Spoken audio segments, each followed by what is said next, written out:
Привет, Natasha. Здравствуйте, друзья. Меня зовут Kaique. Это Coisa Realão. Estou gravando esse vídeo aqui para falar sobre o perfeccionismo russo da simplicidade brasileira. De uma diferença, que choque cultural. Bom, vocês devem estar se questionando, quem é Natasha? Porque ele começou dizendo Привет, Natasha.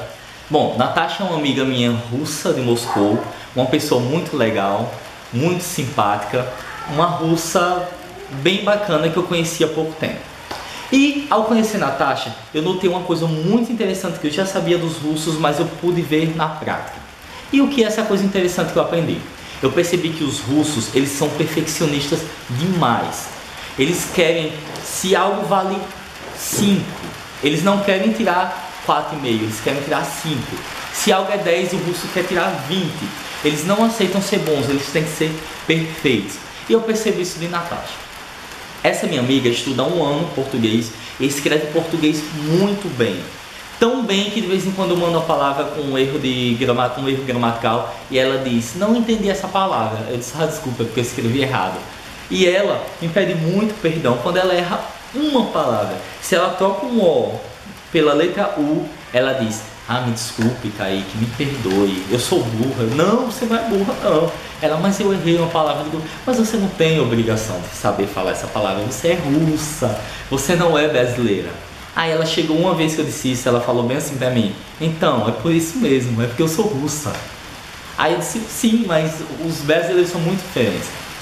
E algo que eu notei, bom, é interessante isso, esse perfeccionismo russo mostra que eles são empenhados, são responsáveis, que eles gostam de fazer as coisas certas e querem sempre fazer o melhor. Apesar de ser um pouco torturante, eu acho. O brasileiro é mais relaxado, é mais tranquilex. Se errou uma coisa, nós não nos culpamos tanto por causa disso. E isso é bom também, porque você envelhece mais tarde, você não morre cedo. Mas, por outro lado, temos um lado muito desleixado no Brasil. Essa diferença, né? Esse lado tranquilo brasileiro, desse lado tão tenso russo e perfeccionista, me faz admirar ainda mais a diferença entre os países e querer conhecer cada vez mais a Rússia. E sei que mais russos querem conhecer o Brasil por causa disso, porque o nosso jeito alegre, brincalhão, descontraído, não tão de cobrar as coisas, esse nosso jeito agrada aos russos, porque querendo ou não é cansativo viver embaixo dessa ditadura da perfeição, de ter que fazer as coisas sempre nota 10, nota 1000. E nós brasileiros, por um lado, estamos cansados desse jeitinho brasileiro, de tudo ser feito nas coxas, armengadozinho, e gostamos do perfeccionismo russo. Bom, essa amiga Natasha tem me ensinado bastante coisas. É muito legal compreender o pensamento russo na ótica feminina, porque até então eu conheço mais homens na Rússia. Meus amigos que eu conheci, entre eles, na verdade entre eles não tem mulher. Natasha está sendo a primeira amiga mesmo. Conversamos muito tempo, ela gosta bastante de música daqui do Brasil. José Augusto, um cantor muito antigo, quem tem lá seus 20 alguma coisa, 30, 40 anos, sabe de quem eu estou falando. E ela gosta bastante, eu acho isso muito impressionante. Tem vontade de conhecer o Brasil, eu acredito que ela tem vontade até de morar no Brasil. Aí às vezes eu me questiono, por que Brasil? Você mora em Moscou e tem vontade de morar aqui. E os russos, sempre que eu pergunto isso, eles não sabem muito bem como explicar. Mas existe uma galera na Rússia muito apaixonada por esse país. Uma galera que ama desde criança, que gosta das coisas do Brasil, do cheiro do Brasil, dos brasileiros, enfim. Deixa eu ver se estou falando muito para eu cortar esse vídeo. Não, 4 minutos, dá para falar um pouco mais. E a Natasha tem me mostrado a alma feminina da Rússia. Como é interessante, como é o pensamento da mulher russa. Eu acho interessante que as russas, pelo que me parece, isso eu não ouvi dela, eu que estou falando, elas querem ser mulheres perfeitas para que os homens se agradem dela. Mas não qualquer homem. Por exemplo, uma russa gosta de um cara, então ela quer ter um corpo bonito, ela quer estar com cabelo bom, ela tem que estar super arrumada para ir comprar um pão como se ela tivesse que ir numa festa. E isso faz com que também ela seja fiel a esse homem, ela se apega e ele não queira soltar de forma alguma. Muitas vezes o cara é ignorante, o cara não é uma boa pessoa, mas elas fazem de tudo para continuar com aquele cara, porque se sentem protegidas e porque é meio difícil, eu acho, para uma mulher russa a ideia de ficar só. Elas são frágeis, apesar da força que o país tem, apesar da cultura que o país tem. Elas precisam de ter uma companhia que tratem-as como uma princesa, que trate bem, que as ame. Eu acho muito interessante esse lado da Rússia em si. Quando eu converso com ela também, a gente troca algumas ideias dentro dessa área de relacionamento. E eu gosto de ouvir o que ela fala, eu acho interessante.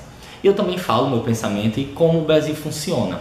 Até numa conversa eu falei para ela, disse, cuidado com os brasileiros, porque os homens brasileiros não são tão confiáveis assim à primeira vista. Você tem que tomar muito cuidado. Só que o professor dela, de português, é um russo. E esse russo, ele já veio várias vezes pro Brasil e já alertou ela dos homens brasileiros. Mas voltando ao assunto, nossa, eu tô fazendo um vídeo falando de uma pessoa. Que temática, que interessante. Mas é uma experiência bacana na minha vida e eu acho que compartilhar com vocês se gostam da Rússia também vai ser legal. Noto também na Natasha que as mulheres russas, elas querem ser um exemplo, elas querem andar na linha e que meio que o desempenho delas vai ter uma aceitação ou não da pessoa que ela gosta. Eu até estava conversando e minha amizade isso, eu falei bem assim, ela errou algo, eu sei que a gente conversou bastante, conversamos muito, horas conversando. Aí uma hora eu demorei para responder, porque eu estava quase dormindo, aí ela falou bem assim para mim, Kaique, eu sou chata, não é? Porque eu tô falando muito, falando bastante e eu não falo tão bem. Mas eu vou aprender a falar melhor para a conversa não ser chata, para não ser desagradável. Aí eu disse, não precisa isso. Você não precisa falar melhor ou ter um português melhor para eu gostar mais de você como amiga ou gostar menos de você. Isso não é amizade. Pode falar de qualquer forma, eu te ajudo a aprender português. E ela também se dispôs a me ensinar russo. Por que isso é bom? Porque eu estou compartilhando com vocês. Eu quero começar a gravar vídeos em russo, galera. E é isso. Fiz um vídeo muito louco, muito solto. Esse vídeo é só para quem gosta mesmo da Rússia, para quem gosta do que eu falo nesse canal. E se você conhece alguém bacana, se você conhece alguém legal, que você gosta de conversar, e você percebe características da cultura russa nessa pessoa, comenta aqui, ou coloca o vídeo aqui, ou conta a sua história pelo e-mail amigosdarússia@gmail.com, que aí eu vou contar em algum dos meus vídeos essa história. Beleza? Dá um like, compartilha, inscreve-se no canal se você ainda não é inscrito e até o próximo vídeo. Das Vidania.